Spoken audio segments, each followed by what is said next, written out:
Hello and welcome to another episode of the Simon and Friends podcast. I'm Simon Short. Joining me this week is Josh Limesand. Josh, welcome in, man. How you doing? I'm doing pretty good. I'm tired. I have a lot going on right now. It's all like good stuff, but it's a lot going on. So we're just Josh is about to powering through. coach and powering through. Hey, way to go. Uh, you don't be too humble, man. You're going up for a state championship football game here very shortly. No, How are you feeling? good to go to the state tournament. So we're not very. No, no, I'm not gonna look ahead for you. I'm not gonna do that. I was gonna mess with you. How are we feeling? How's the squad? How's our strengths and weaknesses? Give us a breakdown. Where would they land on your power rankings tonight?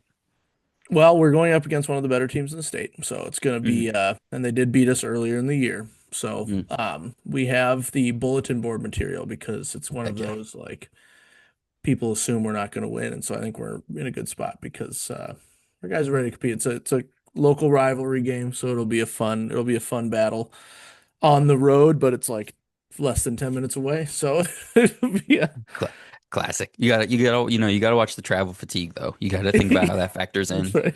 Um, any betting scandals going on in the world of Minnesota high school football?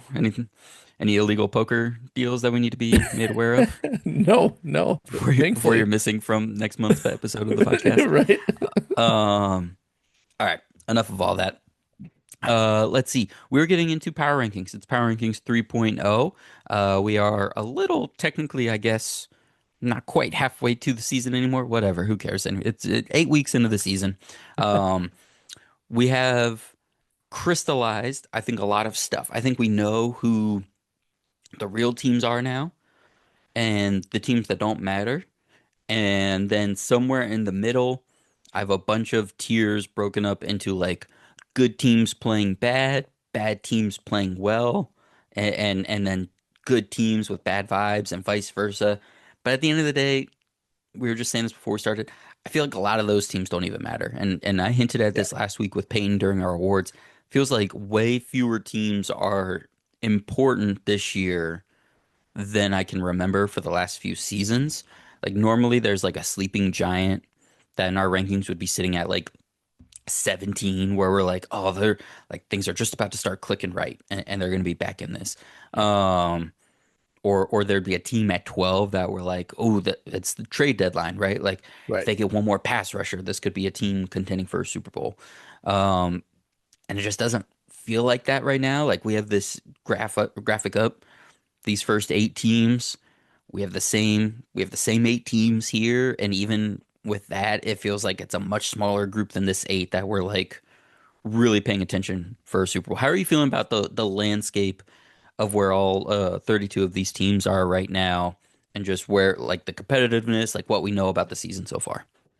Yeah, I feel like in general is a little bit more parity, which is I think it's good for the league. It's good for teams like ours that are pretty middle of the road, and we got to see, when they're going to go up, when they're going to go down. But it also makes it annoying to power rank. There's a team later that I'm going to blame for ruining my fun with power rankings because they just do things that don't make sense. Actually, there's a team in the top 10 that I'll kind of chide a little bit too because I dropped them a little bit because I had to punish them and I don't understand what they were doing. But like you said, I think that we know again who the contenders are going to be, and a lot of what's left is going to be like who's going to fill out the playoff rosters and make it interesting for us. But there's a handful of teams that are near the top. There are fewer teams that are really, really good.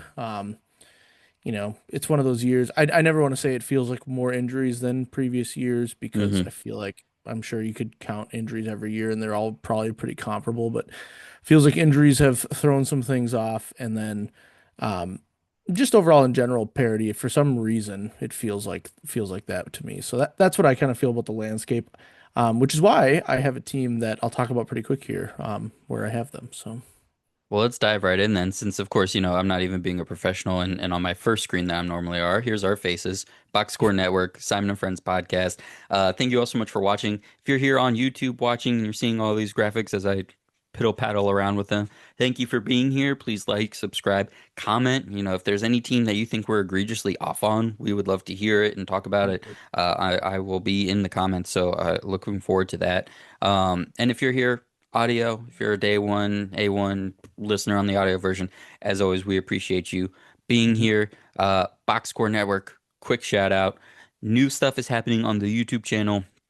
We are getting into draft mode. So if you're a listener to this podcast, watcher of this podcast, you know we've been starting to cover the draft with me and Ben, but now our content and additional content is going up on the Box Score Network YouTube channel to really get going on the NFL draft, the 2026 draft, as now that we're at the midway point of the season. So check that out. Check out all the other pods here on Box Score Network as well, putting up weekly content for you. So make sure you're taking a look at that. But let's get into our power rankings, Josh. Yep. We both came to a consensus without discussing it. We don't go over these beforehand. You sent me your list at like midnight Eastern last night, and I happened to look at them then when I already had my list done to put this graphic together. And here we are. We both have the Kansas City Chiefs. It was a long, lonely road for the Chiefs. You know, Yep. they lose the Super Bowl in February. Is it over? Is it over? They didn't get a receiver. They drafted an offensive lineman. The offensive lineman's gone missing. Oh no, they're sputtering. Oh, they lose to the Jaguars. 8 weeks into the NFL season, and the Kansas City Chiefs are atop of our power rankings, Josh. Yep. All is right with the world, and we can all go home because the Chiefs are going to win a Super Bowl, right? Yes. I mean, pretty much, right? And I think that Yeah. for the teams that annoy me when it comes to power ranking, it is nice when you have a team that feels like it's a clear number one. Um, and again, kind of a nod to, for I guess, especially for those people who are listening for the first time or watching for the first time, we really try to avoid just going by record and schedule because Yes. we're trying to look at a holistic view. So yeah, because you look at the Chiefs' record this year, and we had dropped them; they weren't always at number Mm-hmm. one, but Mm-hmm. they're getting back to their old tricks, top 10 O, top 10 D. They get Mm-hmm. Rasheed Rice back. And, um, I don't know if people forgot, but even during suspension, he's been practicing with the team. Like he's got Right. all the chemistry built up. It's not like he missed training camp or any sort of discontent. He made his mistakes and he's facing the consequences of that with the suspension and legal stuff and whatever. But when he's on the field, I mean, the chemistry with him and Mahomes is pretty elite. And so when you have that newer chemistry with a more electric player, plus the old chemistry with Travis Kelce when he needs it. Like this offense is back to what we expect it to be. The defense is always good, and they're just full of winning playmakers now because they've Mm-hmm. been around the block. They don't play. They don't. They're not. What's the word I'm looking for? They're not impenetrable. They're not like unbeatable, and yet Mm-hmm. they have so many guys now that have been there and done that, and so like you can't. It's really hard to bet against it, and so when they start clicking, it's hard to bet against them. So, looking specifically, I'll talk about a little bit with the Commanders, but like how many times the Commanders on Monday night try to go for it on fourth down in less Right. than favorable positions, right? Because you're Mm-hmm. not going to get the Yep. opportunities. They Exactly. were kind of moving the ball.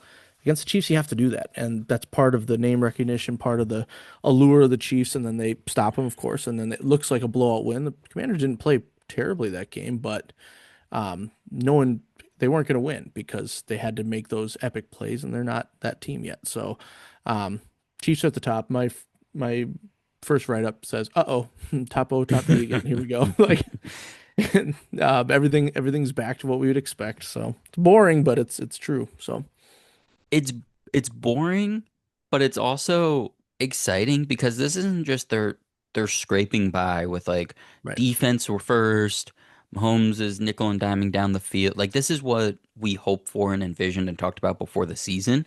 Slowly over the course of this past month, they've regained the health among their pass catchers, um, and their offense has gotten more explosive. We talked about that I think last month yeah, a little bit, and I know I did on the awards with Peyton, but now also with Rasheed Rice back in the fold, the offense is borderline elite. They're second in offensive DVOA right now. yeah, Um, this month they lost the one game to the Jaguars by 3 points. They're 3-1 this month. They're 5-3 on the season. And when I say this month, not necessarily just October, the last 4 weeks right. since we last recorded.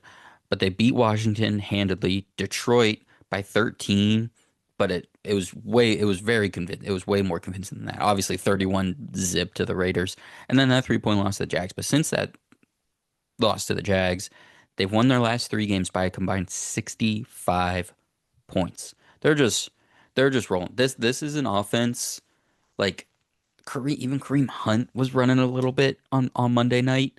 Um, this is an offense that we haven't seen from them in a few years. Right. And if these guys can stay healthy, which is obviously the key for everybody, like you said, and we'll see how this all of this stuff on the offensive line continues to shake out throughout the year.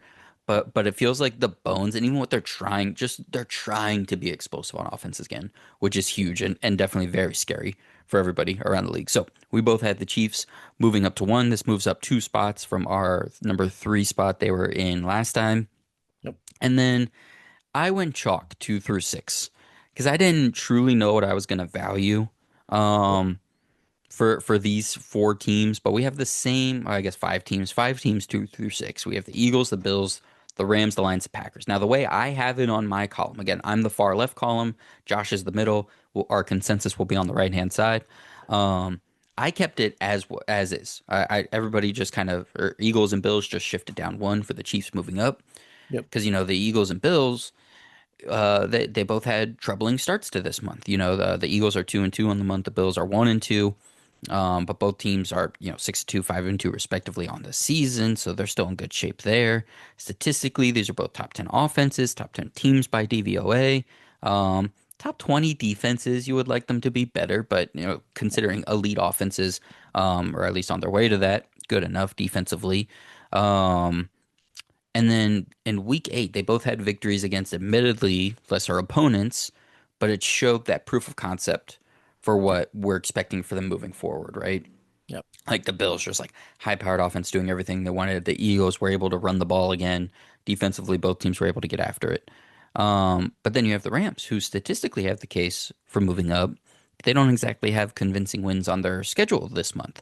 They're 2-1 since we last spoke. They beat Baltimore and Jacksonville, and then they lose the overtime game to the 49ers, but they're top 5 across the board in DVOA, offense, defense, and overall.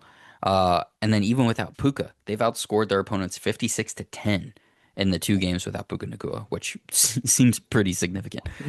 Detroit, statistically, their resume and trouncing of a team like Tampa Bay, who we have up Yep. here as well, give them a case to move up. But the way they looked outmatched by Kansas City in that game just has me wondering if they're just not quite in that tier. But Yep. does that say more about Kansas City, who we just talked about, or Detroit? And then finally, Green Bay has 3 good wins since they're by 3-0, 5-1-1 on the season. And we were kind of shaky on them last month. We moved them Yep. down one. And even these 3 wins, like the Arizona game was close, Pittsburgh game was close in the first half. Um, so it's not super convincing, but Michael Parsons is rounding out into form. He's got 14 pressures and 4 sacks in the last 2 weeks. Yep. He's vaulted them into that top 10 defense that we were expecting. So again, proof of concept and just like it's not everything, but record and just the fact that they haven't lost since we last spoke means a lot. So Yep. how did you? That's everything I wrote down on those 4 teams or 5 teams. So how did you sort all that out? Yep. So I'll start with the Packers to get my bias out of the way because I wanted to not give them credit for beating what was it, the Bengals and the Cardinals, and I was like Right. at the time I was like, oh, barely beat the Bengals, the Vikings destroyed like that Yep. old that old argument. Um, Transitive property gets us but every time. what's that? The transitive property gets us every time. Yes, it absolutely does. Um, but you mentioned the pass rush. I think their defensive secondary is playing better than I thought they would. Um, my guy Edgerrin Cooper is balling. Their Hmm. defense is really really good. They get Christian Watson back last week, and now he's another wrinkle into the offensive game. And I just like their wins weren't against impressive teams, but they look really solid on both sides of the ball. And anytime you win 3 straight, I think that's a big deal. Um, and you look at Tucker Craft and all that as well, and it feels like what they're doing offensively. My big knock on Jordan Love is that he's always going to try to make too many hero plays. Mm. And it looks a lot more sustainable this year, and it looks a lot more under control this year.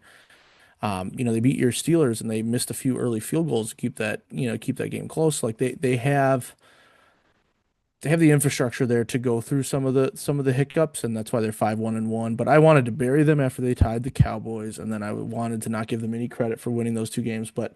Um, but I tried to put my analyst hat on, and I said I'm going to punish the Eagles and Bills more. And so I think I moved. Did I move the Packers up one? Were they at 5 last time? They were no, they were at six because we they were at five preseason, They were at six. and Okay. then we moved them down Yeah. one after that tied to the Cowboys and lost to the Yeah. Browns. So I started with the Packers because I knew they had to move up, and then I was like, well, I have to move the Lions up because their only loss in the last few weeks was to the Chiefs, Hmm. and I think the Chiefs are the best team in the league, so I think that that's a little bit of a wash. And they beat the Bucks handily with like Yeah, practice beat the squad cornerbacks. Like brakes off of them. they had like random guys coming into play, it felt like. And so I think their defense is okay. Yes. And the way their offense is clicking, Jahmyr Gibbs looks phenomenal. Like I think that they're looking like the team that's contended the past few years. And so I was like, you know what, if in my head I was like, because it's my division, so I'm looking at it a little bit. I'm like, okay, in my head, if I went Packers Lions, I know the Packers beat the Lions early in the year, but we're looking at the last 4 weeks. I think Hmm. the Lions are a little bit better. So that's how the Lions got the nod even higher than the Packers because I feel like they're a little bit better than the Packers. I'm not going to fight for them at three as much, so we can kind of sort that out a little bit later. And then the reason I have the Rams up at two is I know they had the tough OT loss to the Niners, and they haven't their resume isn't super fantastic, but they look like Stafford looks like he's just dictating what needs to Hmm. happen as if he's a step ahead of everyone else on the field. And I'm just getting vibes that the Rams are going to make one more run and then he's going to retire. They're going to get to the championship game, maybe get to the Super Bowl, and then he's going to retire. He's going to be done because he's just handling all of it. They're second in the league in sacks. You mentioned their defensive Hmm. DVOA, like they're really really good on defense. And he's throwing touchdown passes when he needs to. They're moving the ball the other way when they need to. I was going to wait to bring up this stat, but I was looking at it's from Athlon Sports. It's called the Red Zone Plus Minus. It's not super exciting. It's just like Hmm. you get 6 points for a touchdown, 3 points for a field goal, and you lose 6 points for a touchdown, lose 3 points for a field goal with the other team.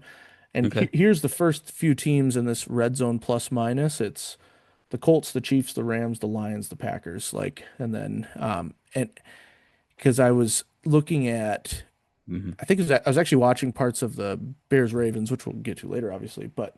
Um, and my own team has their own red zone deficiencies.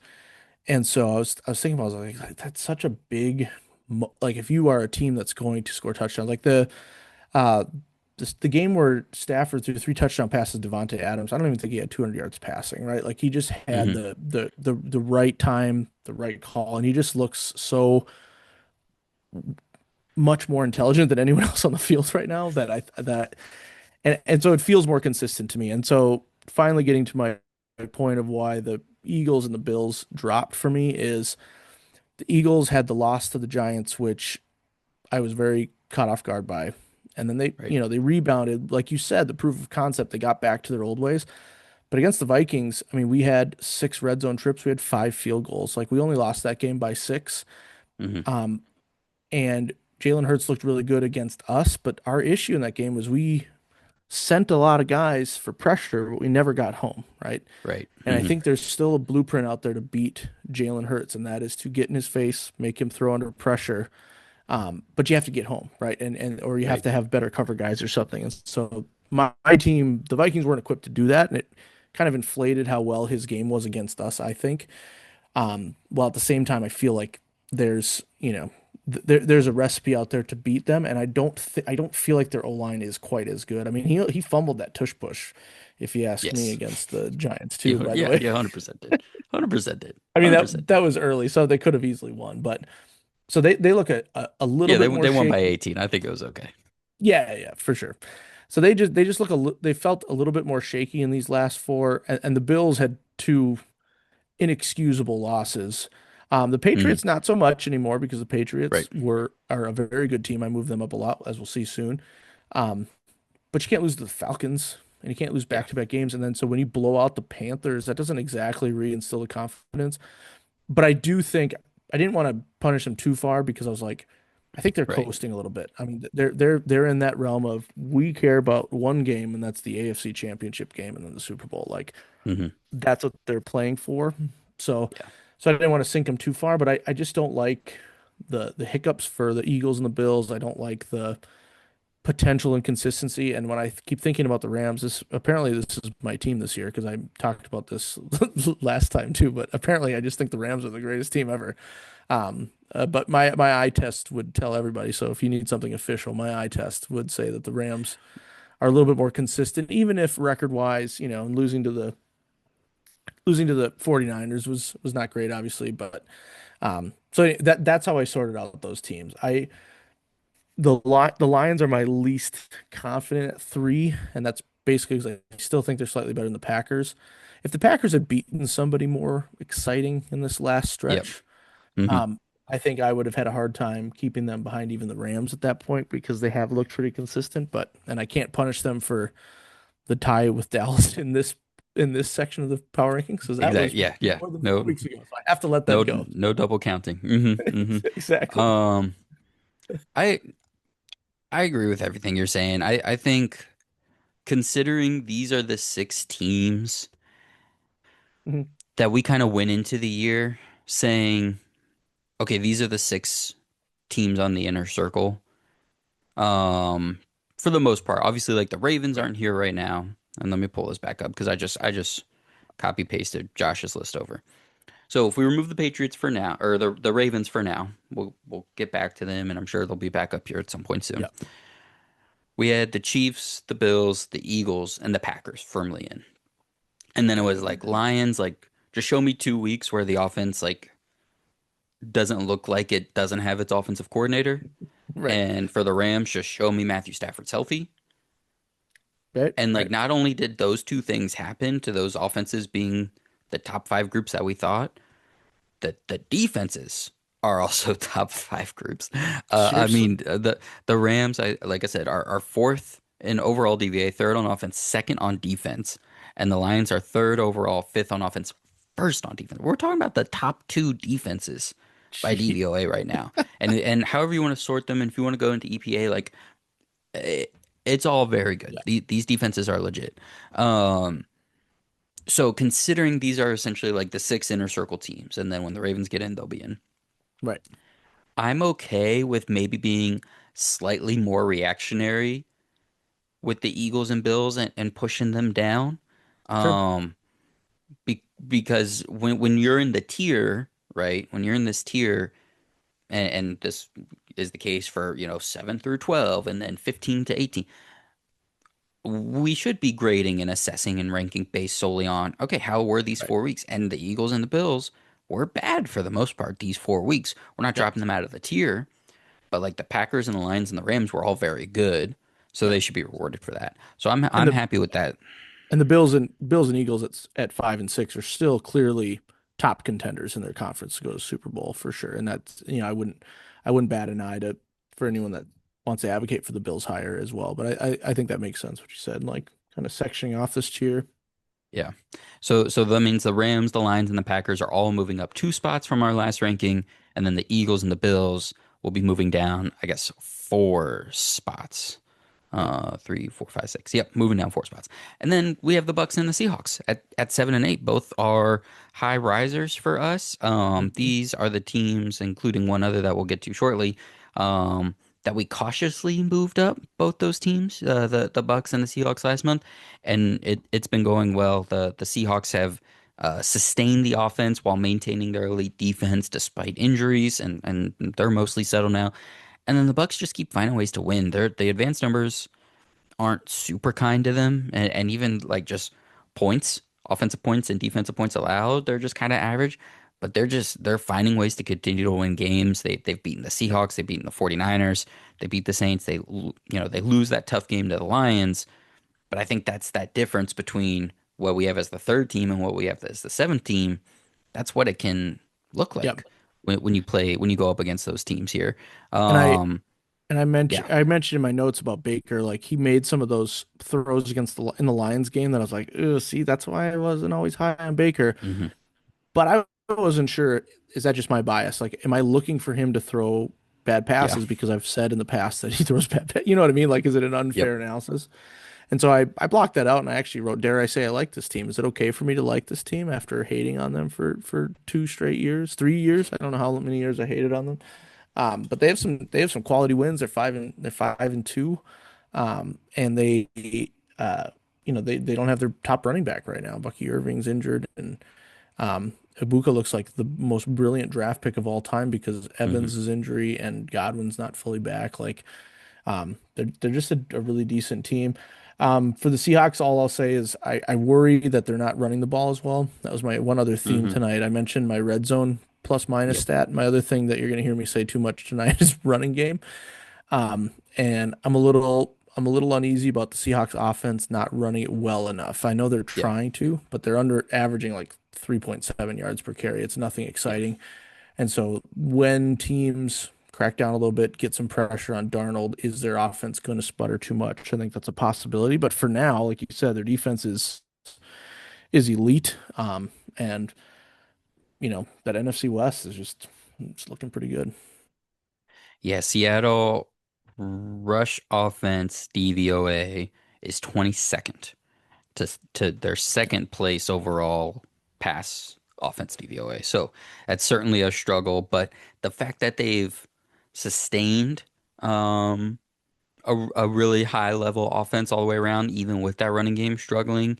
Their Yeah, intermediate passing EPA has gotten better. Remember last month I talked about all of it is deep balls. Well, now it's deep and intermediate. Their short game still isn't great. I suspect a lot of that is probably like screens, so still based around like the running game and run right. blocking system. The way all that's kind of working together would be my suspicion for that. Um, but yeah, Seattle overall is doing really well. So that's our top eight. I think, and I think that's six inner circle teams and two teams that can be feisty in the playoffs and Yep. still compete. Obviously, the Bucks are probably gonna be winning their division. The Seahawks are certainly gonna be in the mix to win theirs as well. So let's Yep. get into our next group here. Once I Who can was a find. Frontier? Yeah, this was the one I was most excited about. This was the one I Who was really the wanted to get into. Frontier? We have some big risers here, some notable fallers, but we have the same eight teams in this group again. I can't believe we So do. That's impressive. so what we did here at nine is like my head versus my heart, and Okay. I went with my head in the Colts, and essentially was just like, listen, Daniel Jones and Shane Steichen bias aside. Yep. The Colts are the number one offense in the NFL. They're the number one team Like, in the NFL by record. They're 7-1, so 4-0 in insane the to last me. four games. They've beaten the Rams. They've beaten the Chargers. They, of course, Cardinals and Titans as well. They're trending towards a top 10 defense. They're currently 12th in defensive DVOA. And like, this just might have to be the time that they get their flowers. Now, this would be an 8 spot jump last month or this month after a 13 spot jump last month. If they made it up here to 9. But like now that we're halfway through the season, like I said, a lot of things crystallize. Like I love your like I said, pick of the Patriots. That's my heart because that's like an offense I can believe and get behind. Um, but I know I can't survive with them being ahead of the or behind the Broncos at this point. Right. So Right. That's fair. the like man, dude, the Colts are really good. So talk to me about the Colts. Why are you now? I mean, you also jumped them up 6 spots from 17 to 11 or whatever it was. Yeah. How what are is there something you're not believing in, or do you just believe in the Broncos and Patriots a little more? I'm so you can call it a little bit of backtracking on me. I've been trying to bury the Broncos all season. And when Right. they had Mm-hmm. that grotesque victory against the Jets, I was like, okay, they barely survived Now's the the Jets time. Hmm. overseas. They are going to fall off. They're going to get handled. And all they've done is win 5 straight games. And I Yeah, no big still deal. question Bo Nix. I still question their offense, but their defense is playing great. And I'm just like, I can't ignore the Broncos anymore. Hmm. And so they were a top 10 team. And so it's a little bit of me kind of backtracking a little bit. So I'm not going to fight for the Broncos above the Colts. We also had the Patriots and the Broncos ahead of the Colts on the last power ranking. So I kind of use that as a little bit of a bias because, Hmm. um, we try not to, because all three of these teams are playing well right now. So even though the Colts have the best record and the best offense, et cetera, I was like, well, did they do enough to jump these teams? And you could easily convince me that they have because I wrote for the Colts. I was like, this is no longer a fluke. I mean, Jonathan Right. Taylor is killing it. We knew their O line it was good. It's always been good. And so at least for right now, we have to give credit where credit is due, and Daniel Jones is killing it. They're the only team with one loss in the NFL right now. I mean, that's insane. Um, and so it was hard for me. I think the head versus heart argument is accurate for me as well. You know me, I'm such a big Drake May guy. Yeah. And so I think the thing that put them above these two teams too, outside of the fact that they were also already we had them ahead after the last one, which I know I shouldn't really factor in anyway, but um when I go back and watch Drake May highlights, I'm like, I still think again, this is probably not for the right analysis for this show, but like the Patriots are in such good shape from a franchise standpoint. Like we don't know if I don't I'm still not convinced Bo Nix is a 10-year franchise starter, right? I think No. he's Mm-mm. playing well now, and Daniel Jones is playing well now too, but we haven't seen him do it for multiple years. And so I'm looking at a young quarterback in Drake May who is distributing the ball to a variety of pass catchers. He's scrambling at the right time. He's making smart decisions. Their defense is playing well. I mean, they just torched a Browns team that has a pretty decent defense. Now the Browns are their Yes. own thing. I'm not saying the Browns are good, but they beat the Bills in this last stretch too, and I'm just like the Patriots are for real as well. Yep. And Hmm. so I think I gave the nod because I like the quarterback best out of the Yes. three. That's all that being said, I think there should be some flowers for the team that's got the best record in the NFL, in Indianapolis. And It's a good stat. It's a if good they stat. beat, if they beat our number two team, because I put that team at number two and I was fighting for the Rams there, Right. um, I'd be happy to put the Colts in the top 10 and bump the Broncos down one. And I could even get if we can keep where did you land on the Patriots? You may not be ready to get the Patriots in the top 10. I actually, so I want to move. I do want to move the Patriots up. I had them at 13, and that was more from a Okay. like how far up and down should certain teams move. So they Sure. jumped. I mean, we have the same 14, 15, 16.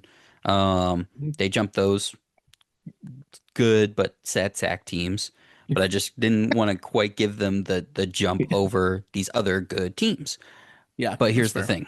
Here's what was holding me back with the Patriots. For the first month, the advanced stats and stats overall didn't love their defense. And the advanced metrics still don't.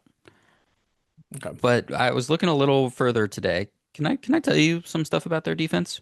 Absolutely. Despite the fact that it's 28th in DVOA, um, for some reason, I'd really have to look into that. I don't. Oh, sometimes these things shock me because they're fifth in run defense DVOA, but they're like 30th in pass defense DVOA, like by a mile for some reason. But anyways, Hmm. since week two, they have not allowed more than 21 points in a game. And since week five, they have not given up more than 300 yards in a game. They are Nice. seventh in EPA per play allowed as well. So, like, Jeez. at this point, DVOA is the last thing that's kind of not with, and they're like, I think they're like fourth in scoring defense on the season. Yeah. Yeah, So, they're that one stat, and I'm a big DVOA person. If you look historically, like, everywhere that they, put value into just like ends up being the best teams and then the worst team, like it all. But yep. that's the one thing this whole month out of all these teams and all these stats that I can't quite square. So what I would like to do is get them at least to 11. I can Okay. jump the 49ers and the Broncos for sure. Now here's the case for the Chargers that I want to make. And then I have one thing on the Colts defense that I do want to get back to. And actually where I can kind of group them with Seattle and Tampa Bay just to kind of make that case for them at 9. They're more with those teams than I think they are with the Okay. 10, 11, 12 teams. Um, but the Chargers, since Joe Alt has returned, their offense is kind of right back to where it was at the beginning of the season. So he goes down early in that Giants game in week 4. So if you essentially call that he missed the Giants game because I think he played like 18% of snaps. It was like 12 snaps or something like Right. that. With Joe Alt in the lineup, they're essentially 4-0 and averaging nearly 27 points per game. It's like 26.8 points. When he in the 4 games that he didn't play with that sprained ankle, they were 1-3 and averaged 20 and a half points per game. So one fewer touchdown and 3 fewer wins with Joe Alt out of the lineup. Remember in the 2.0 last month when we talked about the Chargers, it was I was worried about them going into the season without Rashawn Slater. Hmm. But this offense and Justin Herbert have proven that if you just have one all pro level left tackle, this is a very good offense. So when Yep. he's had Joe Alton there, I can't imagine if he had both, man. Goodness gracious. Oh, Um, geez. I mean, I guess that's just what happened last year, but whatever. And it's better. Uh, when Joe Alt is, and now Joe Alt is back. So I feel like again, we if we can look at this team as a 4-0 team averaging 27 points per game Yeah. and projecting that out, right, extrapolating that to being 2 full months of the season, where that fall off happened for them for a few weeks was because not only was Alt hurt, but like Trey Pipkins, their starting right tackle, who ended up playing some left tackle, he also got hurt. Like it was a whole, but all coming in just fixes everything. And now we've seen Hmm. that again through the last 2 games. So I really want to keep them ahead of the Patriots here just for a little bit longer. And then to separate out the Colts again, to put them in that tier above, I've started really thinking about like Bucks, Seahawks, and Colts as a group. Now we're not going to go back and change anything, but Right. those three teams are second, third, and fourth in pressure rate, respectively. So it goes Colts, Bucks, Seahawks, two, three, four. But they rank seventh, 22nd, and 29th in blitz rate. So the and I think I had that backwards. So the Bucks are really high in pressure rate, but really high in blitz rate, whereas the Colts are 22nd in blitz rate. So nearly bottom 10. Like they're not blitzing a lot. The Seahawks don't blitz at all. And they are It like they doesn't blitz matter. 90% of the time. Um so the Colts and their pass rush have been very, very effective this year, Right. especially in the last month or so, I would say. So I think they're a little bit closer to those teams because of the level of Yep. that defense. And then I would keep the Chargers ahead of the Patriots. But I do want to move the Charger. So Patriots up closer to where you had you them. would okay, so you would if starting at 9, you would go Colts, Chargers, Broncos, Pats, No, take the Broncos out. I would go and you Colts, Chargers, Pats. Colts, Chargers, Pats. Okay, I can do that. I can get on board with that. All I can right, get on board with let's that. do it. I only dropped the Chargers. I think Herbert's absolutely dealing right now, as you mentioned. And I just mentioned inconsistency because again, I look at some of the teams we have higher in consistency, but Um, if you're reassuring me that it's just based on the offensive line issues, and I take your word for it, then I can get on board with, when Alt's in there, they'll be fine. Because the Chargers are a team where I was hoping at this point of the season they would be in that upper six echelon. They'd be in that Yes. that top group where they were one of the contenders. That's where I want it because I've been telling people how good Herbert is for a while now, and I want to make sure that he's up there. So, um, And we but had then they him got at eight. killed by We the had him at eight Commanders, and last month. we did. We tried. Yes, we tried, and then they lost the Commanders. The Colts loss is not looking terrible, obviously anymore. And Right. and I knew their offensive line was banged up, but I think if that's the primary source of their inconsistency, like Herbert torched us. Absolutely, we couldn't do anything to stop him. He ran when he wanted to, or he threw when he wanted to. It didn't matter. So, So this still punishes um, the Chargers a little bit. They moved down from where we had them, yep, but the Colts are moving up the 8 spots. So those are huge jumps from the Colts for yep, over the course of the 2 months. But I think everybody was in the same boat as that. But the Patriots are moving up 7, 8, 9 spots as well. So two big movers here. But the Chargers have kind of stabilized, so they get to hang in the top 10 here. Um, so you had Broncos, then Niners. I have Niners, then Broncos. You've already talked about the Broncos. I'm good to keep them ahead. yeah, Essentially, what I needed to see from the Broncos amidst all those weird games, even though they are 4-0 in the last month, 6-2 on the season, fifth in defensive DVOA, was the 44 points on the Cowboys defense. It's like, okay, yeah, I know what your offense is now. It is let's just take the London game away, right? It's just because it's the London game, and this was part of right, my hang up on the Rams too. Like that 35-7 game is great, but it was London. But I'm gonna believe in Stafford a little bit more than that. Um, yep,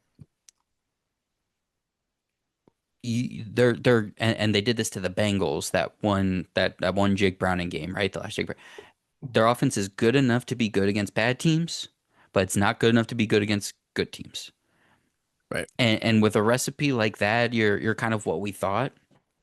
And so I think 12 is an acceptable place considering The 49ers Yep. are clearly on a downswing. Their Yep. defensive roster was already a bunch of like who, like what, where, how, uh, Fred Warner goes out injured in the last month following Bosa Yep. and other guys. I mean, they just traded for Keon White from New England, so like interesting, cool.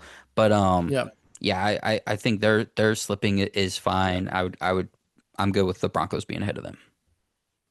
Yeah, and I think the Niners are a candidate to move up in the next one. I mean, Brock Purdy's on is close to being back. I mean, they got Kittle back last game, and if you saw that touchdown catch, you could see the impact that he can make, right? Like Oh he yeah, makes that and the catch in run between blocking, three the run Texans. blocking.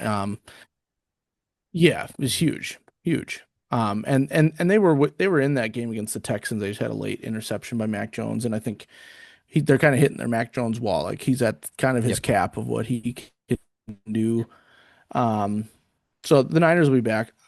Um, and I don't know if we said this. I don't think we said it last time because I think it happened in between. But I shouldn't be as upset about it. But I feel really bad for Fred Warner because I feel like it was on one of our shows multiple years ago when I looked up.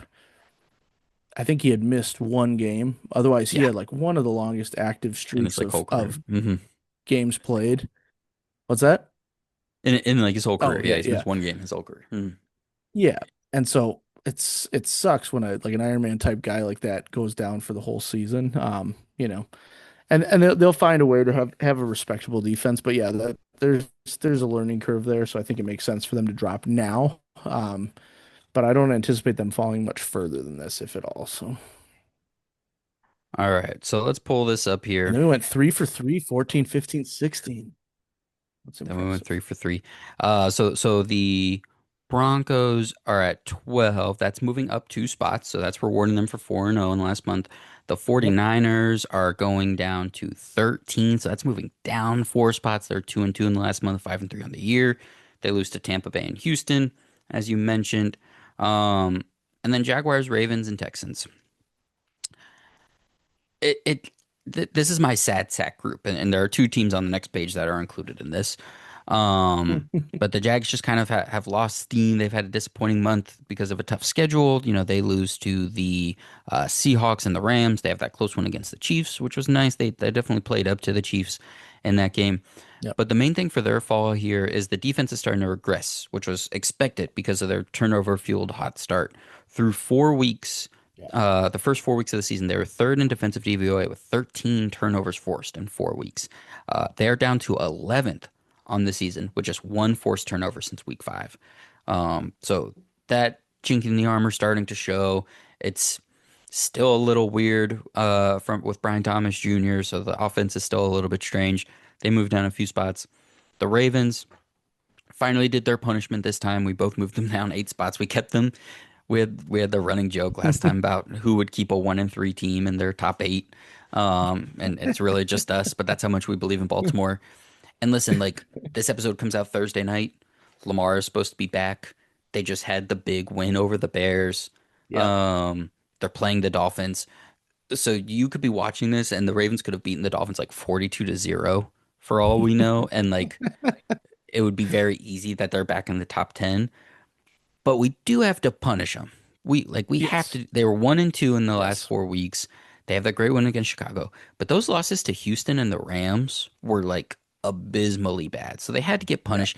They essentially got the punishment the Texans got in our first month because it was Correct. just like just a no, non-starter, like no contest. So those two teams who were both in our I believe Houston was in our top 8 in the preseason Yeah, ranking.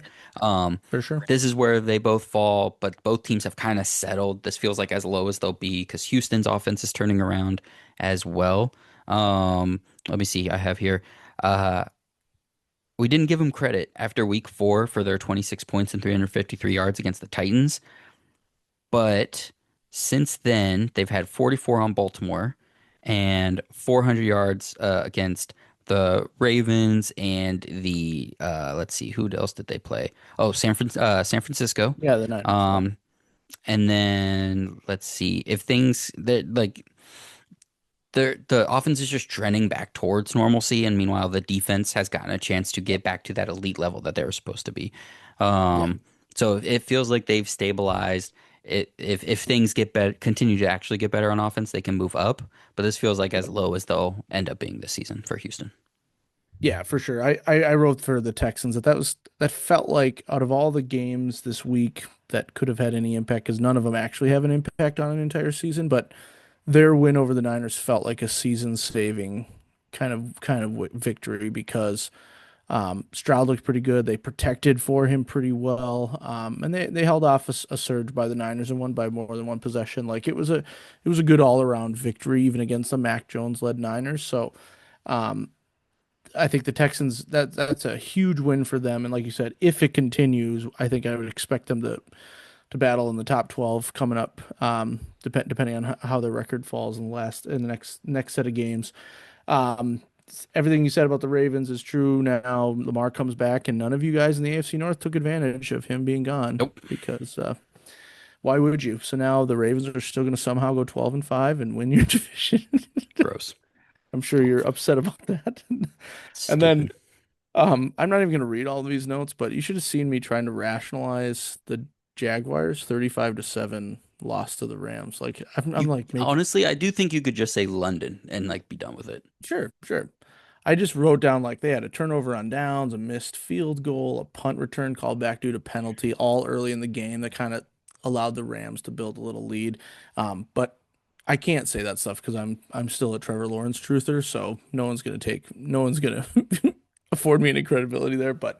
Um, but I did use that to not move them down because they did have the win over the Chiefs, and while they then lost a couple games, they did lose to good teams.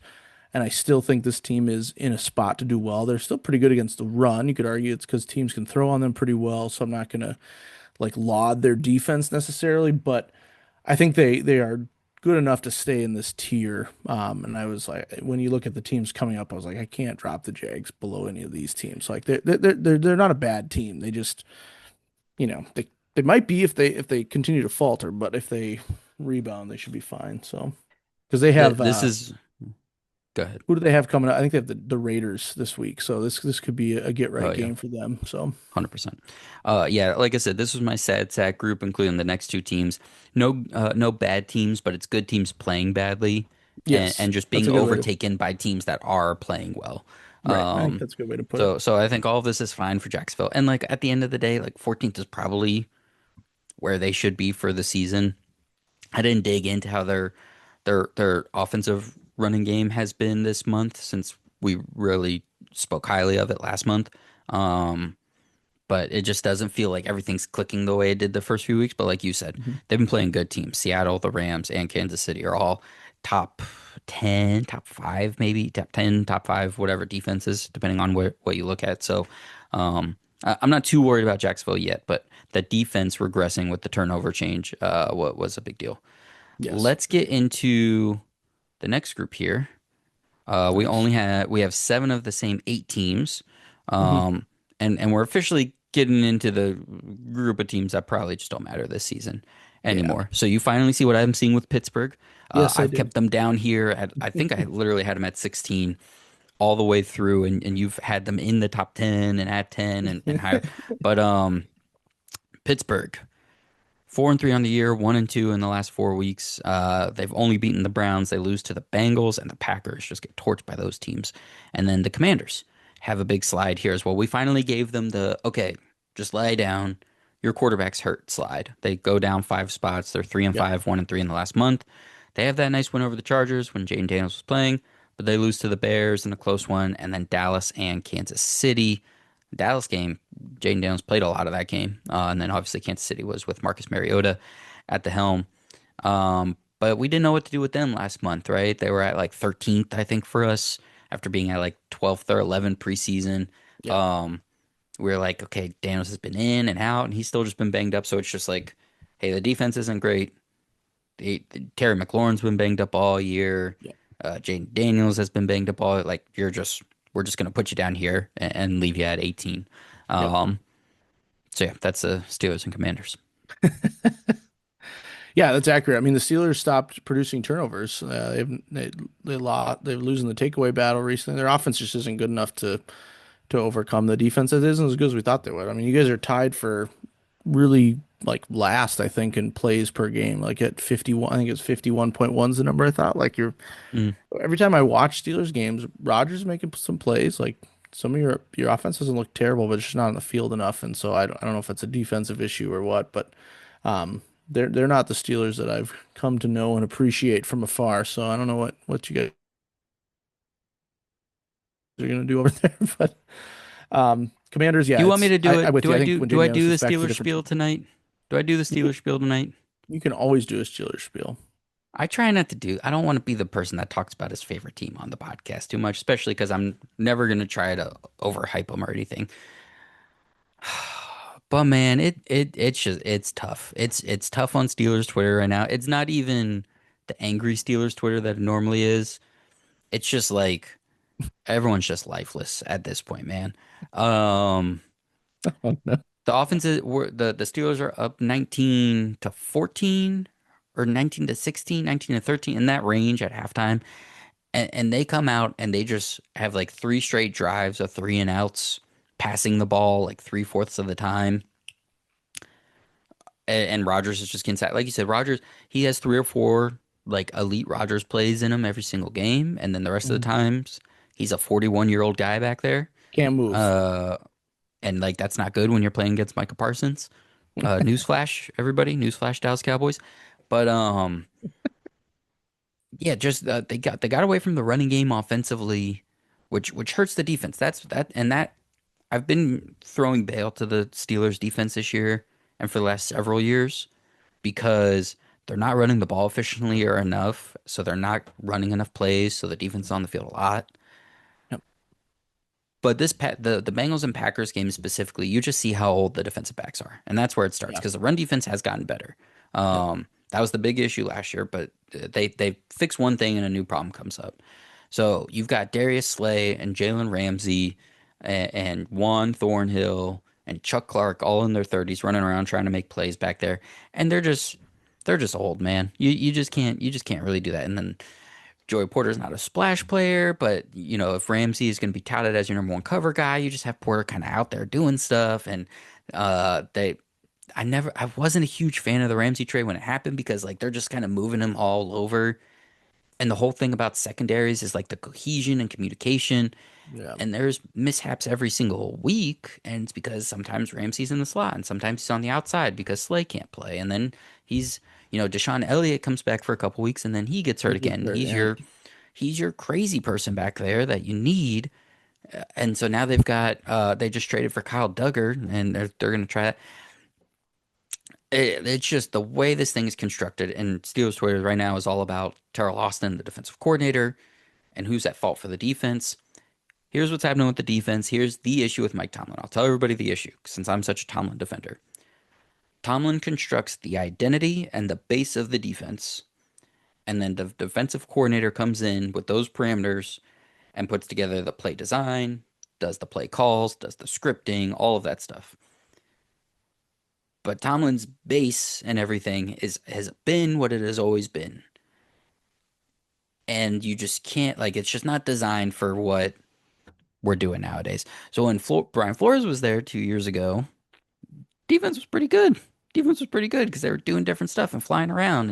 And that was when they had three different middle linebackers and they were playing as like a trio and they were doing all these crazy stuff. And like they just don't do that now. They Yeah. got Patrick Queen running around trying to be Ryan Shazier, trying to be James Farrier, trying to be Lawrence Timmons, and just like you just can't do that. So there's a lot wrong. It's just kind of the base of the Steelers is just not great right now. So until an offense can get to a top 10 level and make up for the defense, Yep. which it's like it shouldn't be that way. It should be the defense is carrying the offense, but the defense is too old. The defense right now, even TJ Watt isn't what TJ Watt looked like 2, 3 years ago. So Yeah. the Yeah. defense is built to be like situationally can make the plays it needs to because of veteran savvy, and the offense just isn't good enough to carry that right now. So Yep. that's where they're at. That's my long spiel on the Steelers. So No, I think you laid it I'll out. rest my case. I think you laid it out nicely, and I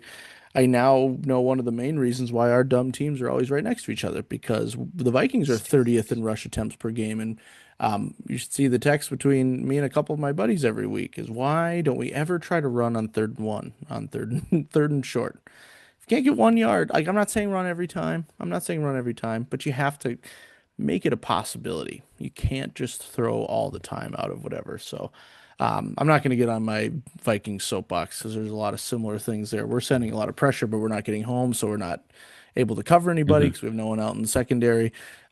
We went 5 field goals out of 6 tries in the red zone against the Eagles in a game we could have won. Like a whole just slew of unfortunate circumstances. But now we get JJ McCarthy. He's going to save the season. So I'm Right. way Mhm. more optimistic than you because I think we have the better quarterback. I think McCarthy is on his way. So It's that's bold considering they made Carson Wentz play for 2.5 games with a dislocated shoulder because they didn't want JJ McCarthy to play it. the one play when Wentz is they slow motion, you see his face wincing and his arms dangling from his side. I was like, come on, just take him out of the game.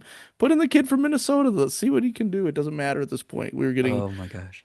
mauled by the Chargers, but that's neither here Someone nor in there. our dynasty league picked up that court. Was it that wasn't you, right? That was No, Max Brosmer. Yeah, it wasn't yeah. me, but yeah. I know who So it was. That's great. Shout out to him if he's listening. the Vikings could drop even further than where I had them, honestly. But then the stupid Falcons, who Yeah, just I don't know why you still have the Falcons and the Vikings up here. I'm ready to promote some teams over so here. well. Here's the deal: the Giants were about to be big movers after their Eagles win, but Right.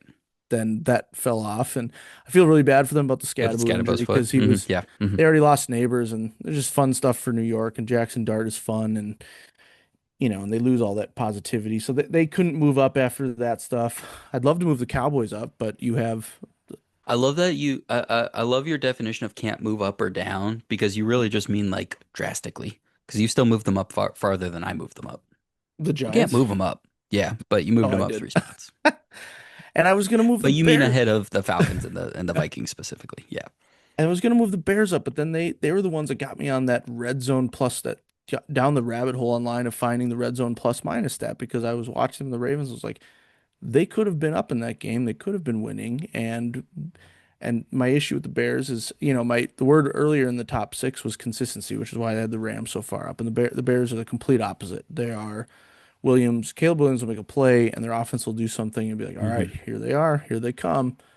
And then they'll sputter, and then they'll throw an interception, then they'll do something terrible. And their defense is just not as good as we thought it could be. And maybe that's because I've been saying they're going to better than we think they are for years Hmm. now, and they just haven't gotten any better. Um, so with a less than exciting defense and a really inconsistent offense, I was just like, I can't move the Bears up either.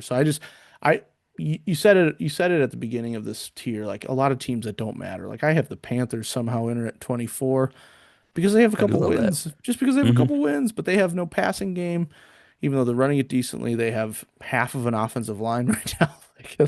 Oh my Like, God, dude. like the Panthers shouldn't be at 24, but I was just like, at this point, I mean, I don't even know. Yeah, I don't know. I don't know how we want to sort this out. I'm happy to drop the Falcons. Um, I'm happy to, not happy to, but I can get on board moving the Vikings down a little bit, given our recent performances for sure. Um, and what's the What only what team? Why do what you so have the, oh, go ahead. yeah. No, no, no. Ask your question. Oh, I was going to ask, the Cardinals have lost 5 straight, I believe. And you are still holding on to them at 22. Is it because Kyler's injured? No, it's not me throwing them any bell. It's just I couldn't make a reason Okay. for any team below them to move up any higher. That's fair. Um, That's fair. They are because still when competitive. Yeah. once I got to the Cardinals, here's the way it looks. So it's Cardinals, Giants, Falcons, right? The way I Yeah. have them this month is the Cardinals moving down 4 spots, the Giants moving up 2, and the Falcons moving up 2.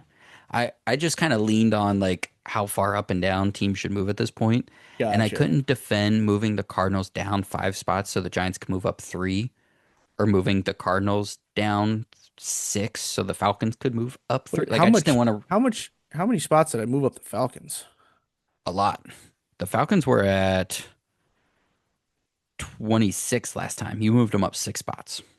Just because they beat the Bills, I bet. I bet that's what I did. Yeah. I Yeah. also, Yeah. I also did something. I don't know if it's different now, but my new thing that I don't do is I don't look at our rankings when I do my Mm, first list after each 4 weeks. I do a an okay. initial list based on just in that moment how I feel about the team to see how close I am, and then Ah, mm-hmm, mm-hmm, mm-hmm. so that might be That why.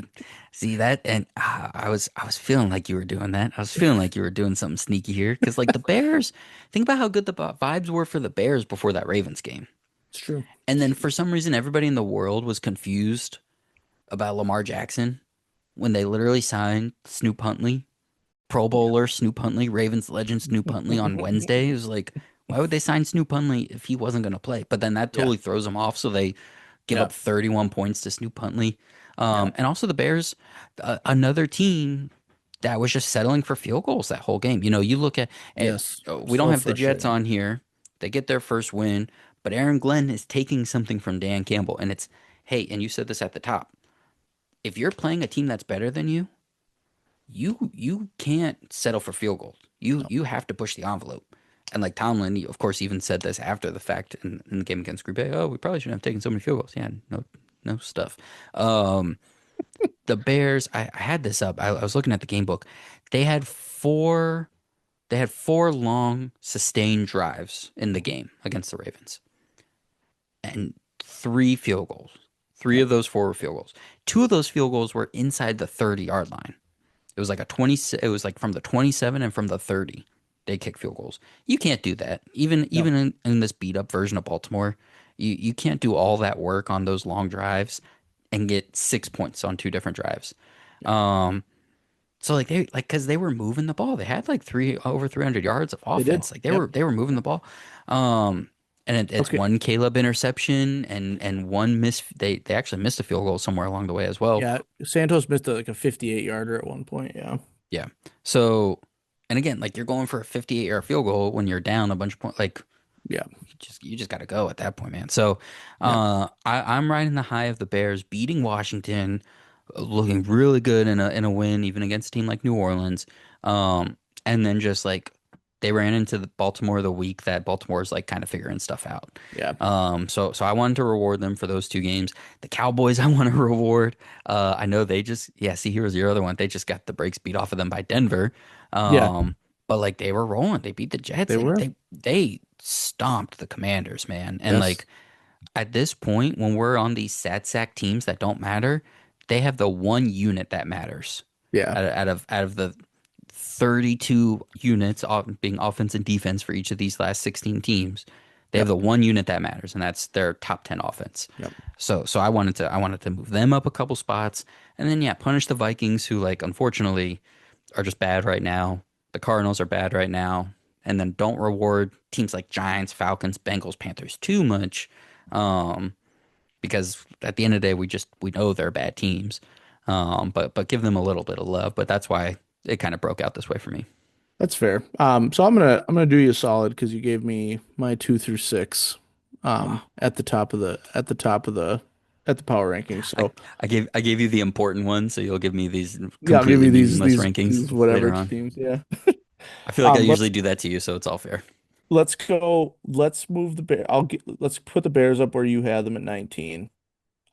Since we were just every other with Steelers and Commanders, I think we can do whatever we want there for 17, 18. I don't.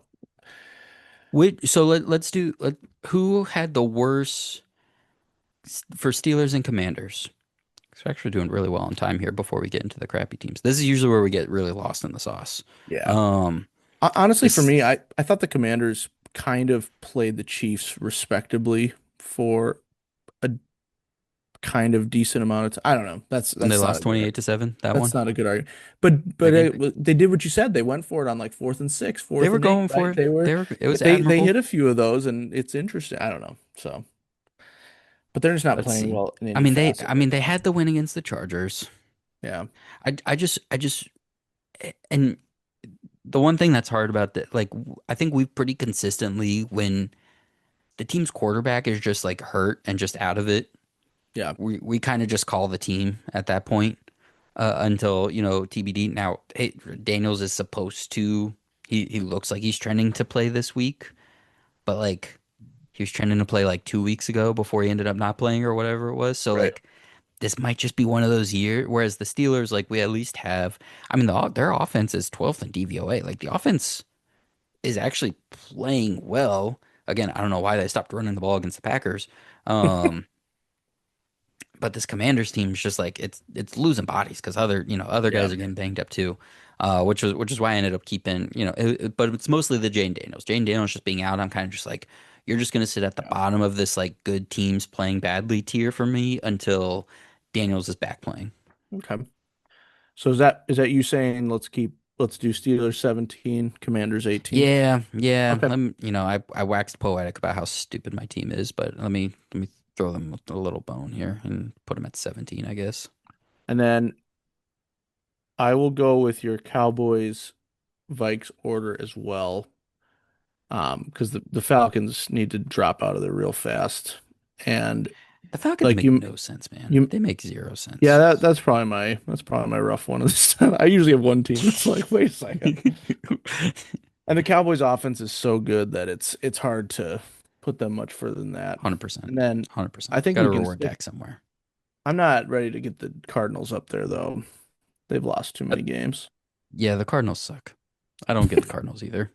The Falcons are the new Cardinals where I'm still trying to figure them out, but the Cardinals I've Yeah. just given up on. I'm just like, it's just not gonna. You turn 22 and you're still getting busted. Yeah. I'm just not. I'm gonna focus on the one who still has a little bit of hope, kind of deal, right? Yep. Um, Not speaking from experience. So yeah, Cardinals So let's go below let's the go Giants. let's go Giants next and then maybe we go Falcons 23. Is the Falcons defense good? What were they? What were they last time we did this? That's why that's why I They're said down you to 10th in DVOA. so I said you pre-show they beat the Bills. They looked like they had a good defense. And then they just look terrible in the next 2 weeks. And they lose to Miami by 24 points. So they were fourth in defensive DVOA a month ago, and they're down to 10th now. Let me see. Is that a pretty drastic? I mean, it sounds pretty drastic for a DVO day drop. Is that? Yeah, especially considering what would have been the even just let's just go basic point totals that they've given up in that time. I mean, they were doing it based on getting a lot of pressures because they were blitzing more than anybody else in the league over the course of that first month. I mean, that when you hold the Bills to 14 points, that's good. But then 30 points to this Dolphins team, man. Um, Yeah. on Oh wait, no, that's their offense. I was about to say on just 11 first downs, and their offense wax and wanes so heavy, that it's really just about if you believe in their defense. Right. And I mean, they were really all out against the Bills, but that was really their last good. They've had Okay, so here it is. That's some The last two stinkers. games is what's impacting their defensive numbers because they've given up over 300 yards in each of the last two games. It's the first time they've done that this season. But even before that, weeks 1 through 3, they don't give up more than 260 yards. Weeks 4 and 6, with the bye week in between, they give up 290 yards, and now they're giving up over 300. So it really does feel like they're starting to lose a grip on that game, especially the run defense. Holy moly!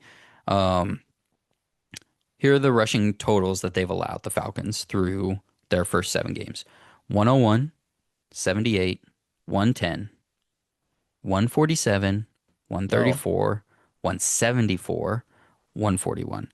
So teams are realizing that against this blitz happy team, that even in those first few games, you could look and just up the middle, they're penetrators. They're not two gapping. They're not right. built to stop the run. So teams are just running the ball on them now, and it's giving them everything they need. So I don't think I think the blitzing was smoke and mirrors, and I think teams have figured out how to score against them. So I almost don't want to really give them credit for their defense right now. I'm sure if I look further into their pressure rate and stuff like that, that's also getting lower as teams are not passing as much against them. Yeah. Um, Now the all important question: what does this all actually mean? The jibber jabber part of the podcast. We're I we're think it means deciding we're deciding if the Cardinals or the Falcons should be next. Jesus, what are we doing? Oh, I think it's got to be the Giants at 22, and then yes, Giants I 22. think something to be said for the fact that we both have the Falcons in this tier, that they should go next, and then Okay. we can have a Cardinals Panthers debate. Yes. Or not. Said no, said literally nobody ever. Um, yeah, this is where we Cardinals know Panthers. we're I'm not going to fight super hard for the Panthers, and we can play the Cardinals have they don't have their starting quarterback right now. They have Jacoby Brissett. Um, and they're coming off a bye, so we're like gonna get to see them last and week. like So they played the Packers tough, man. They were they they were did. in that They Packers did. game. Let me look back at the Cardinals, what they've been up to. So the Cardinals, they're 2-5 on the year, 0-3 since we last talked. They lose that weirdo game to the Titans, and then they lose to the Colts So and the Packers.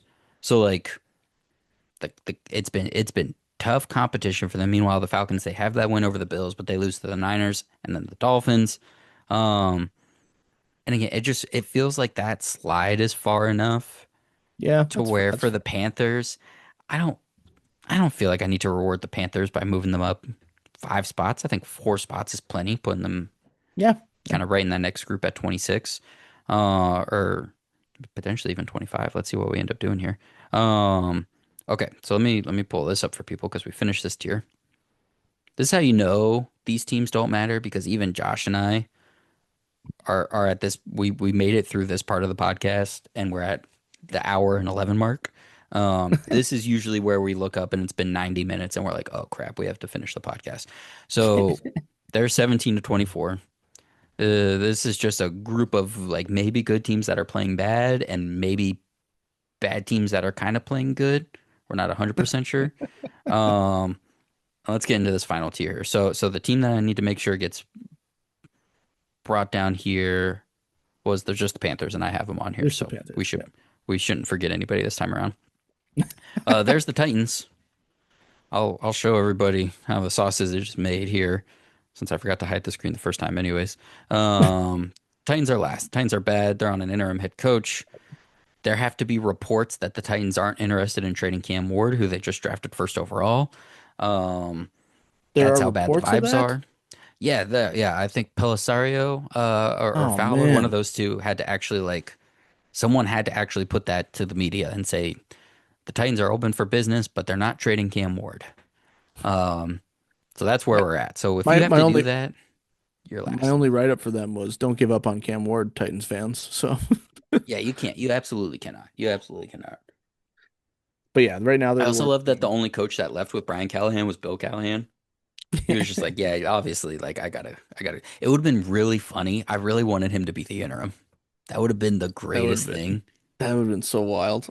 But no, no shot. Now they have complete no names on the calling the plays and running the offense and running the team, and it'll be a whole new coach staff next year. Maybe Denard Wilson will stick around. Actually, anyways, we'll see what happens.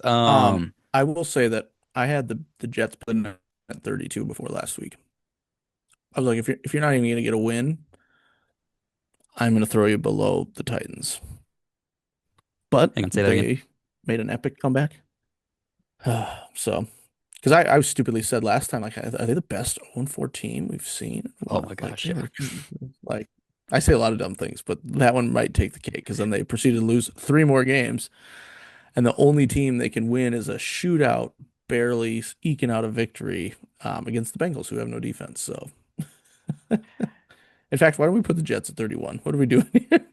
I don't know, man. The Jets, well, because there's the Dolphins. The Dolphins exist, so they should be 31. The Dolphins just torched the Falcons, who we have in We the just other said we don't tier. think the Falcons are good. We just said we don't think the Falcons are good. Um, let's see. The Dolphins are 2-6 on the year, 1-3 in the last month. They've only beaten the Falcons. They lost to the Browns, the Chargers, and the Panthers. They're bottom five in just about everything. Oof. Meanwhile, the Jets are 1-7, but they're coming off a win as well. 1-3. So I mean, these teams have the same record in the last month. Yeah. And Okay. the Jets make no sense to me either because they can run the ball so damn well. And so many of the top level teams run the ball effectively. Like I don't know where it goes wrong for them. Like I'm not saying they should be 8-0 instead or 7-1 instead of 1-7, but I don't get how they're that bad. But Now they're trading players. Michael Carter gets traded. Corner, their slot corner is going to Philadelphia for John Mechie. Seems like they're going to be in sell mode because they also trade. No, the Patriots trade two players, so we'll see if the Jets continue to trade anybody. They're looking for a big haul for Quinn Williams, potentially the defensive tackle. So we'll see what happens there. Um, the Saints, I mean, the Saints, wow, you kept them at 31. The Saints I moved up just for vibes, but of course they just got obliterated and they're switching quarterbacks, but their vibes just aren't as bad as the Jets and the Dolphins. So We that could was my we could case for them. we could ceremoniously put the Raiders down here too. That's another team that I thought was Oh going to my be good gosh. this year. And they like, do they even have an offense in Vegas? I don't know. I don't think so. I don't don't worry, Tyler Like, Lockett's on the way. Tyler Lockett's on the way. That's gonna fix oh, things. hey, They have beaten the Titans, so they beat Tyler Lockett and then recruited him over. They lose to Kansas City, obviously 31-0, and they lose to the Colts. So their defense is they lost to really good teams, at least in the last 4 weeks. that's fair. They have the 13th ranked defense by DVOA. Does that do anything for you? That's I mean, like the that's closest thing to a remaining relatively useful unit. relatively impressive since they're allergic to running for more than 100 yards a game. So that's, God, these teams are so bad. they're These teams really are so bad. bad.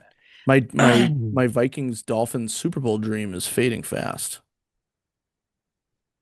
How long ago did that dream happen? When was that? Was that this year? That wasn't this No, year, I right? I'm just joking about my team plus the You're team that I right. adopted last year Yeah, on the you're. power rankings. So Let's try and find some positive light here at the top of this tier before we fill in this crappy section at we the might get bottom. to see more Tyler Shuck for New Orleans.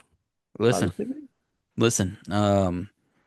I I can't say anything. I don't have anything super exciting to say. He can throw the ball far, kind of sometimes. Um, the Bengals. The Bengals are cooking with Joe Flacco. They Meanwhile, he's are. hurt They already. are. Um, they're not so sure he's going to play. So that's tough. But they were moving the ball against Steelers. They're moving the ball against Jets. Now Yeah. those aren't great defenses as we've talked about. So Yeah. take that for what it is. The defense is just as bad as it's ever been. So that's a huge Yeah. bummer for them. I ended up moving them up, I think, 2 spots. So you basically kept them, I think. Oh no, I moved them up 3 spots. So you did what? Move them up one, I believe, from our last rank. Um, you've got the Browns here at the top. They have Well, the best. They have the best, defense, but they're six defensive but do DVOA, but you? they are also the worst offense in the NFL. Yeah. And it's got to be so demoralizing, their defense. You get 5 sacks out of Miles Garrett. You pick off Drake May twice, and you don't just lose, you get destroyed. And it's like, what else can you do? Like, I don't The know. So The first time a team has had a player get 5 sacks and they've lost by more than 3 points, and they lost by 19 points. insane, That's crazy. insane. These are a bunch of bad. So obviously the Panthers need to be at the top of this group because they at least Yes. have some stuff going on. So we should actually say for the Panthers, Yep. They're four um, and four. They're 4-4 four and somehow. four, 3-1 in the last 3-1 in the last month. Josh What I'm wins against saying. Miami, Dallas, and the Jets. I mean, those are all bad teams, but that's okay. And they obviously get pantsed by the Bills. But um, they're here's the most impressive thing for them. Their defense is not awful. No. It's the 18th ranked by DVOA, and it's like mediocre by every metric you can look at, Yep. and that's a million times better than we thought it was going to be. Like you said, there's no pass game whatsoever, but Yeah. the run game is obviously very good, and that speaks to the schematics of the run game too. Because like you said, their offensive line just continues to get banged up. Um, so they clearly are going to be at the top of this tier here. You had the Cardinals in this group, but they're above. That was our one difference here, the Cardinals and Let's Panthers. give let's give Flacco the nod. Let's go Panthers 25. Let's go Bengals 26. That Okay. puts the Browns where you had the Browns, Okay. and that feels right. All right. So Browns are going to be 27. Panthers are 25. Bengals are 26. All right. The schlop here. The team that replaced their quarterback, the team that tried to replace their quarterback and then couldn't because the other one got hurt. Um, who else do we have? uh, the team that tried to replace their quarterback and actually somehow got worse in the Raiders, and then the team that seemed to can't replace their quarterback because he's way too expensive, but he's also terrible in the Dolphins. What do you let's Oh, just draft. Let's just draft. I'm drafting the Dolphins being 31 because this is where they belong. okay, that's fine. That's fine. Okay. Part of the reason I was so high on the Dolphins in years past is because I felt like Tua was proving people wrong. But this year, it's not just the issues they have; it's he's missing throws. It's looking bad. Um, let's put the I'll dra I'll draft the Raiders at 20. No, you know what? I'm gonna draft the Raiders at 30. Screw it. I'm Yeah. still mad at them. I thought they were gonna right the ship. They got Ashton Genty. They can't do anything. How many times this is not good analysis, but you don't get good analysis when you're team 30. None of the receivers are viable in fantasy, and that bothers me. So I saw someone. just Actually, I can't tell you this because it's a league we're both in together. Never mind. Um, but are yes, you there sure are you wild moves happening with the Raiders and yeah. fantasy. Were you gonna make fun Uh, of me because I've started Jacoby Myers and Trey Tucker together on occasion? I don't know what you're. I don't. You freak me out because I don't know what you're doing. But also, you completely won our trade from last year as Terry McLaurin's been hurt for me all season. Um, We you play want each other you this want week, by the way. great to completely talk about meaningless teams facing off. Um, can I have my pick back for Hawkinson? You want your boy back? Um, Kind of. all right, we'll talk. All right, so here are the as we talk about our fantasy team. Here are the meaningless teams with the Panthers having some good vibes at the top, and then Bengals horrible defense, but somewhat spicy offense with Flacco. The Browns good defense, but horrible offense with whoever's playing quarterback. The Saints who are just kind of chugging along. New quarterback, we'll see what happens, but whatever. They're just here for the vibes. Jets, Raiders, super disappointing and weird situations. Dolphins bad, Titans terrible. Um, wow. So let's get the big picture back out. I'm not even going to show the teams that don't matter again. Let's end on a positive note. Yeah. Here's 1 to 16. Um, anything anything stand out to you 1 to 16? Where do you feel like the lines are for this group here? Like in terms of who matters So right now, who's going to matter moving forward the second half of the season. so I'll cheat a little bit because I think what we said at the beginning of the top six is relevant. That being said, I still in my heart of hearts believe the Chargers belong in that top Hmm. six as well. Um, and so I wouldn't be, I still think they have a good shot. And part of me still thinks the Broncos are not going to be in the top 16 at the end of the season, but I'm trying really hard not to just vote against them because I don't like them. So, so we'll go The there. the And the oh, case sorry. for And that is just the Ravens and Texans figure things out, and then Jaden Daniels gets healthy, correct, correct. and Yep, then and then Brock Purdy gets healthy and comes yep. back, and then you're talking about the teams below the Broncos right now: Purdy and the Niners, Liam Cohen. I won't even say Trevor Lawrence. Liam Cohen and the Jags, Lamar Jackson, C.J. Stroud, Jaden Daniels. Yep. Those are all better offensive situations than Denver. And you look at these teams, and some of these teams have mixed in with elite and above average defenses. But Yep. for the most part, these are good offenses. And if the Broncos are only a good offense against bad teams, I think there's a world where that drop off you're talking about exists. Yep. The other thing that would be really fun to watch, especially now that they have a head-to-head victory, is because there's no dominant team. As exciting as the Colts story has been this year, I would still bet money against them getting the one seed in the AFC.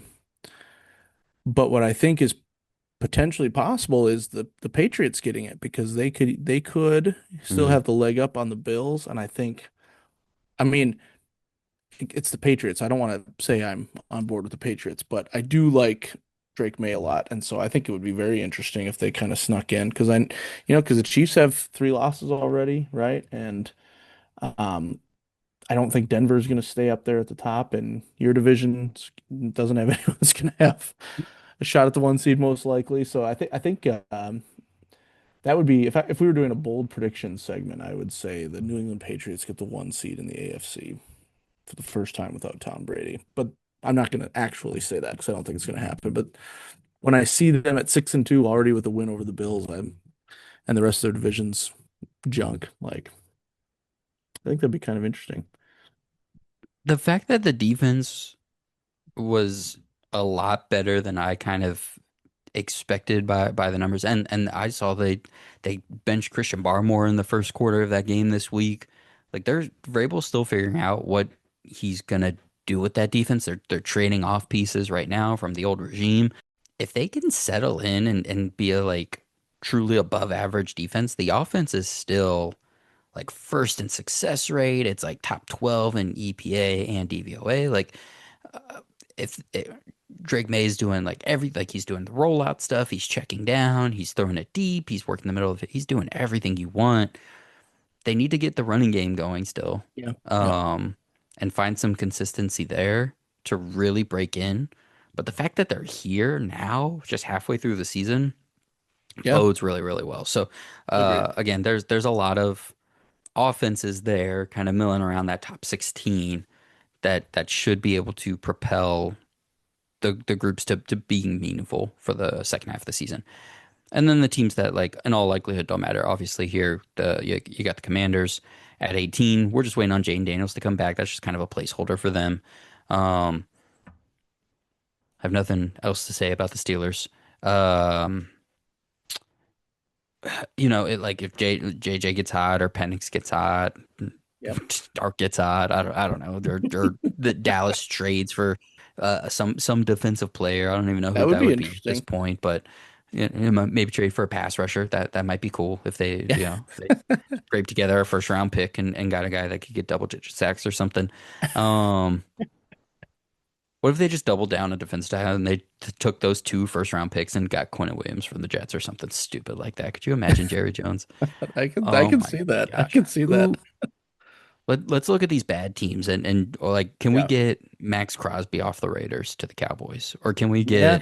That would be Trey Hendrickson off the Bengals into the Cowboys? that would be cool. Then we'd have a whole other line of questions for Jerry Jones at that point. Let's be honest, trading for a white defensive end. Um, oh boy. All right. So, anyways, anything else from this back half interest you?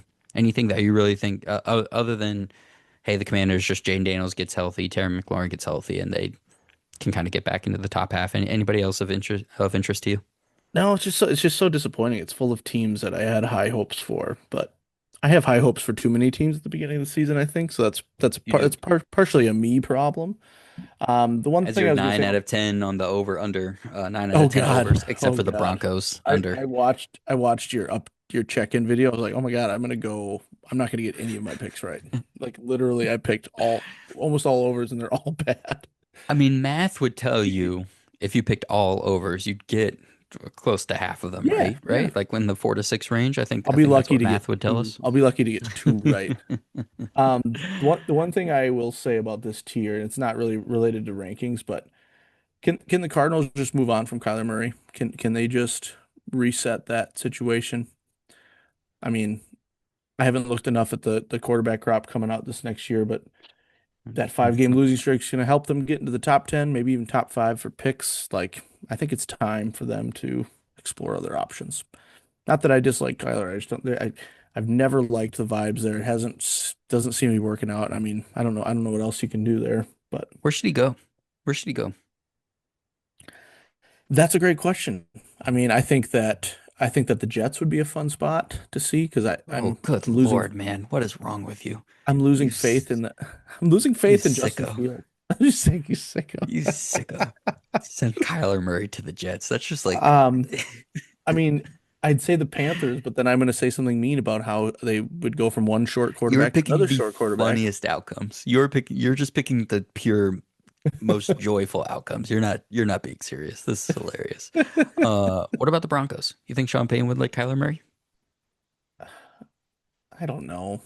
Sean That's a no. That's a no. Sean Payton. He only likes Bo Nix because he was the only guy available still in the first round.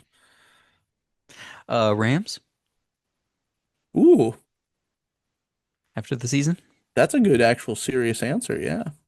It's the fourth one we came to, a good actual serious I answer. didn't do any pre-thinking on Uh, where I wanted Kyler to go. I just want him no, that's not what you're staying up late at night thinking about, no, where I just Kyler want him Murray and might have Arizona to success. part separate, go separate ways. The Okay. Rams would be interesting because I think Kyler Murray and Sean McVay would be a fun pairing. And if, now that they've gotten past the picks they gave up to get Stafford a long time ago, like their defense Hmm. is young and exciting. They have plenty of weapons offensively. I think that's an actually really good situation for Kyler after Stafford rides off into the sunset.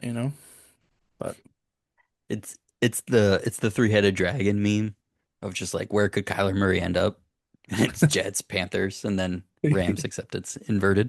yeah, Um, I all right, mean, it's yeah, time to get off the podcast. It's time to. Oh, fair enough. do you have another legitimate thought? Hang on, wait. Do you have a No, legitimate thought here? I was just trying to think seriously about it because you put me on the spot and I wasn't ready for it. But I was just gonna say the Bucks and Seahawks, and then like, well, now we're just picking teams that are in the top half. So, That already have reclamation project quarterbacks that we only semi believe in, and you're just like, yeah, I'm still well, gonna kick Baker that's off. what I'm that's Yeah. what I'm saying. That's what I'm saying. They're not All gonna right. have Baker Mayfield, Sam Darnold within the next 2 years. So, Jaguars. Liam Cohen gives up on Trevor Lawrence. no, Trevor Your Lawrence will be there. face. I've never Absolutely seen you not. look angry before. That was awesome. Trevor That was Trevor fantastic. Lawrence is But gonna bring the then Jags Trevor Lawrence along. could go to Minnesota, Oh, and JJ could go to the Rams. that would be interesting, but Three team trade. JJ to the Rams. it'd be it'd Uh, be it'd be Kyler to the weird Jags. for it'd be weird for McCarthy to go to the Rams after winning the Super Bowl with us this year, though. It'd be a strange situation. They got to make room for the Minnesota kid. All right, we're done here. That's Yeah, it. we're We done. somehow still dragged ourselves to 90 minutes because we can't do anything shorter than that. Nope. Um, Thank you all so much for watching and listening all the way through. If you made it to this point, again, if you're on YouTube watching, subscribe, comment, like. We appreciate it. Let us know where we're completely off on these rankings or any talking points that you were just waiting for us to hit and we didn't get to, and you want to throw that out there. We'd love to see that. Thank you for anybody listening on the audio version. As always, you can also reach out, Twitter, whatever, wherever. You can reach me. Just give us your thoughts. Box Score Network again, shout out. Make sure you go check out the channel. Make sure you check out all the pods on Box Score Network. Josh, thank you so much once again for being here. We will do this again next month. We will check in on our 4.0, approximately 4 weeks from now. Until then, everybody have a great Halloween. We almost did costumes. We didn't quite get there. So be on the lookout for any updates on the costume front and send us yours as well. And we will talk to you again soon. So everyone, thank you so much. Have fun and be safe out there.